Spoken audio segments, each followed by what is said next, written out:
Thank you and welcome again to my blog. Your host, Shikama, Kevin Cardinale.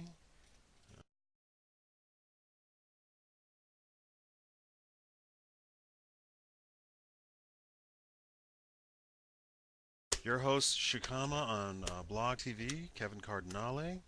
I'm going to discuss a pretty serious topic today. The topic is fitness for a life, for your lifelong health. Says that he received news that his mother has stage 4 cancer. She's been given 2 months to 5 years to live. I have a theory that out for life, it will cure or take away or combat uh, the old age, breaking down,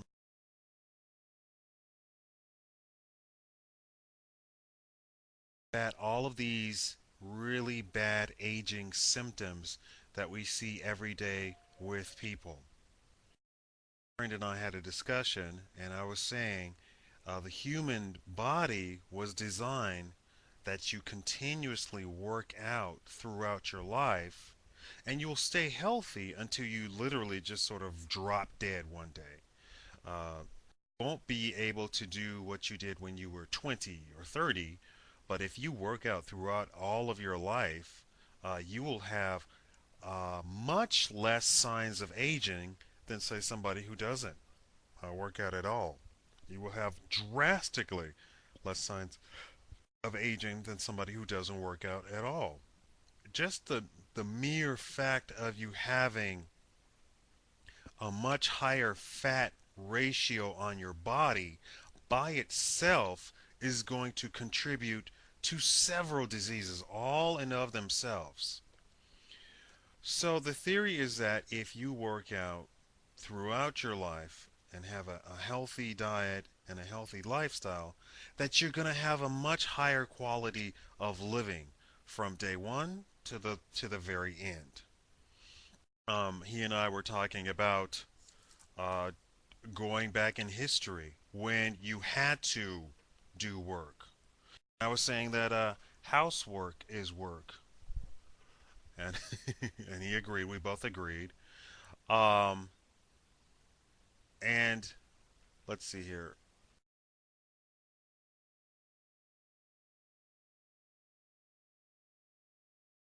Housework is work. So if you can imagine, he said just go back a couple of hundred years.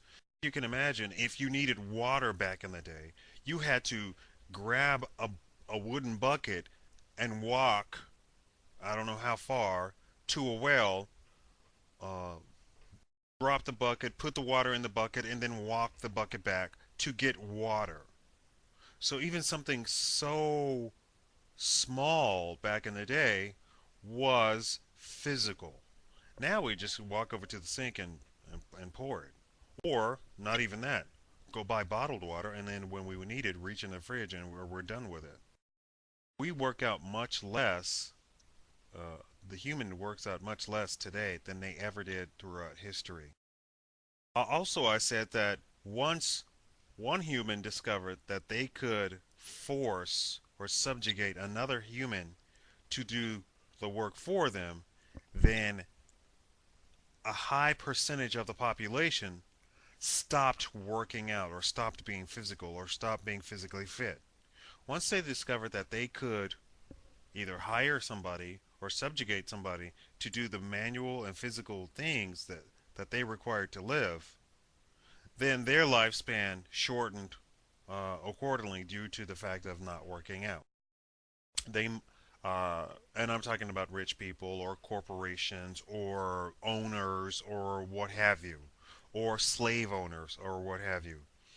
Once they figured out that they could do that, they then themselves are cutting themselves off from the whole physical aspect Um, it might be the case that somebody who is more wealthy is going to have a much higher quality of lifestyles in terms of maybe content or what they digest on a daily basis versus somebody who doesn't have money to get a variety of products, but uh, they are not going to be doing the physical aspect of being a human. There's both the physical and the dietary. So you might have money and have a great diet, but you don't work out. Or you might have less money, you don't have the diet, but you do work out. Hopefully, you can balance the two. Now that we have such a very static division of labor, we all can participate in both having a good diet and working out throughout our entire lives. I'll get into an economic discussion in another video, but just to briefly touch on it, you want to decide about your life from the beginning, from the time that you graduate high school or graduate college, of what you want to do and how you want to live your life and what kind of quality of living you want throughout your life. It really killed me in my last job in a corporation, further retired, and said that I can't afford this. I live on disability. Not that I judge anybody, but whose fault really is that? That is not anybody except that person's. You made the decision to do whatever. Even if you say, well, it's not my fault. I had children at an early age, so I had to take care of the children. Yes, but you decided to have kids.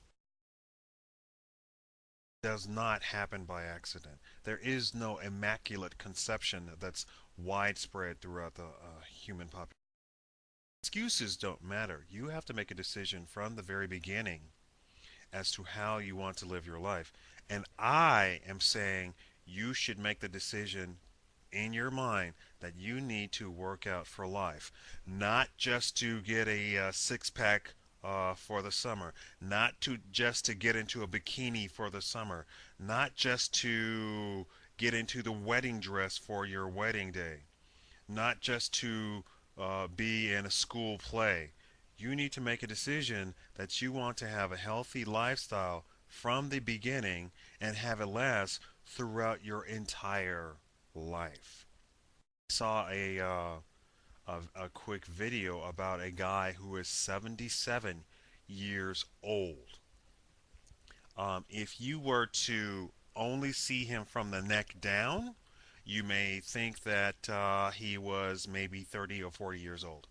Because he works out every day and his body is perfect. All of his muscles are perfectly intact. Everything is exactly where they need to be. And he is very, very fit. 77. He has the body, maybe not of a 20-year-old. He doesn't look like that. It's a more mature body. The muscles are more mature. So you can tell that it is of a mature person. But without the face, you would never be able to tell how old this guy is. And he made a decision that he wanted to work out for life. And he looks fantastic. He's 77. He can still run. He can jog. He can work out. He can do all of that. Why? Because he made a decision that he just wanted to be in good shape. And that's the crux of it, right? You want to be in good shape. So you want to continue to be in good shape. Yes, a 77-year-old has a better body than I do. And I'm three times as young as he is. All right. That is my show about working out for life. If you get nothing, you need to work out for life.